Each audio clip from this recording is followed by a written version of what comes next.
ఆ నియోజకవర్గంలో నాయకుల మధ్య విభేదాలు అనేక సార్లు బయటపడ్డాయి. అధికారంలోకి వచ్చాక ఆ విభేదాలు తారాస్థాయికి చేరుతున్నాయి. ఇప్పుడు కూటమి నాయకుల మధ్య డైలాగ్ వార్ మొదలు కావడం దేనికి సంకేతం?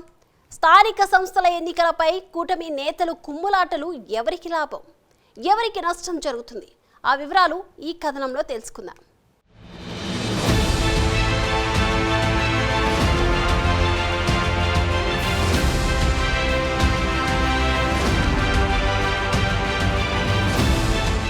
కర్నూలు జిల్లా ఆలూరు వాల్మీకులు అత్యధికంగా ఉన్న నియోజకవర్గం. 1955 వరకు ఈ నియోజకవర్గం జనరల్ స్థానంగా 2 టర్మ్ అయ్యాక 1967 నుంచి 2004 వరకు ఎస్సీ రిజర్వ్డ్గా కొనసాగింది.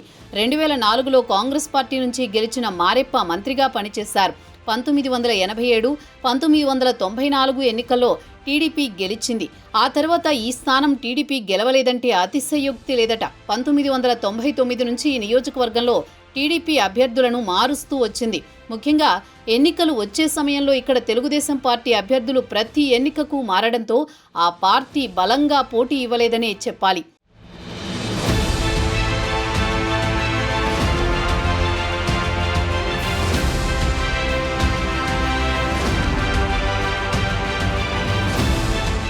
వాల్మీకులు అధికంగా ఉన్న నియోజకవర్గం అయినప్పటికీ టీడీపీ మాత్రం ఆ సామాజిక వర్గానికి కాకుండా వేరే వర్గానికి చెందిన నాయకులకు టికెట్లు ఇస్తూ వచ్చింది.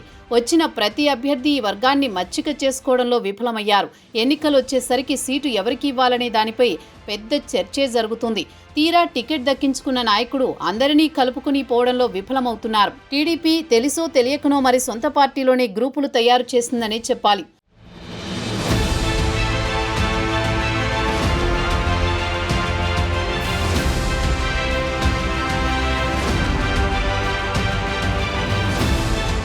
ఇక వచ్చిన అవకాశాన్ని ఇన్ఛార్జి వీరభద్రగౌడ్ చేజేతులారా చేజార్చుకున్నారు. టికెట్ దక్కించుకున్నాక ఆయన నాయకుల్ని కలుపుకోవడంలో ఫెయిల్ అయ్యారు.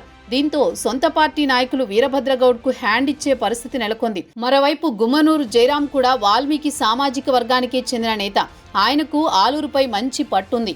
ఇక్కడి నుంచి ఎమ్మెల్యే, మంత్రిగా పనిచేశారు. రాజకీయ కారణాల వల్ల ఆయన పక్కనే ఉన్న గుంతకల్లో పోటీ చేశారు. అయితే జయరాం ఆలూరులో ప్రచారం చేయకుండా ఇక్కడి నాయకులు జాగ్రత్త పడ్డారు. ఇది ఒకంత వీరికే ఇబ్బంది కలిగించాయని చెప్పొచ్చు. అయినా ఇంత హవాలో కూడా ఓడిపోయారు.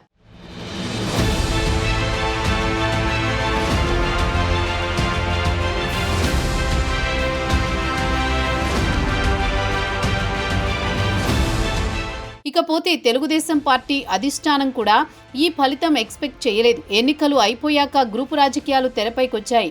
టీడీపీలోనే 3 గ్రూపులు ప్రభుత్వ కార్యక్రమాలు నిర్వహించడం, ఫ్లెక్సీలు తొలగించడం, గొడవలు పడడం మొదలుపెట్టారు. దీంతో అధిష్టానం 3 మెన్ కమిటీని ఏర్పాటు చేసి ఆలూరులో వారి ఆధ్వర్యంలో కార్యక్రమాలు చేపట్టారు. దీంతో పెద్ద రచ్చే అయ్యింది. తమ ఇన్ఛార్జ్ లేకుండా కార్యక్రమాలు ఎలా నిర్వహిస్తారని గౌడు వర్గం కమిటీ సభ్యులతో గొడవ పడ్డారు.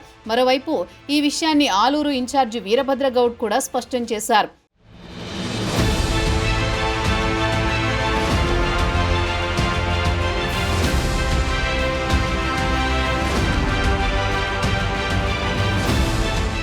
ఇదిలా ఉంటే తెలుగుదేశం పార్టీ వచ్చే స్థానిక సంస్థల ఎన్నికలపై ఫోకస్ పెట్టినట్టు తెలుస్తోంది. ముఖ్యంగా ఓడిపోయిన చోటే గెలవాలని దృఢ నిశ్చయంతో పావులు కలుపుతోంది. పొరపాటున అదే జరిగితే స్థానిక సంస్థల ఎన్నికల్లో ఓడిపోయే అవకాశం ఉందని పలు రిపోర్టులు చెబుతున్నాయి. ఇది గ్రహించిన పార్టీ హైకమాండ్ దిద్దుబాటు చర్యలు చేపట్టినట్లు కనిపిస్తోంది. వాల్మీకి సామాజిక వర్గానికి చెందిన నాయకులు కూడా ఆలూరులో పోటీలో నిలపాలని భావిస్తున్నట్లు తెలుస్తోంది. అలాగే లోకల్ బాడీ ఎలక్షన్స్ కూడా వారి ఆధ్వర్యంలో జరిగే విధంగా ప్లాన్ చేస్తున్నట్టు సమాచారం. ఇప్పటి వరకు చేసిన పొరపాట్లను పార్టీ అధిష్టానం సరిదిద్దుకుంటుందా లేక కొత్త ప్లాన్తో, కొత్త నాయకత్వంతో మరో ప్రయోగం చేయబోతుందో వేచి చూడాలి.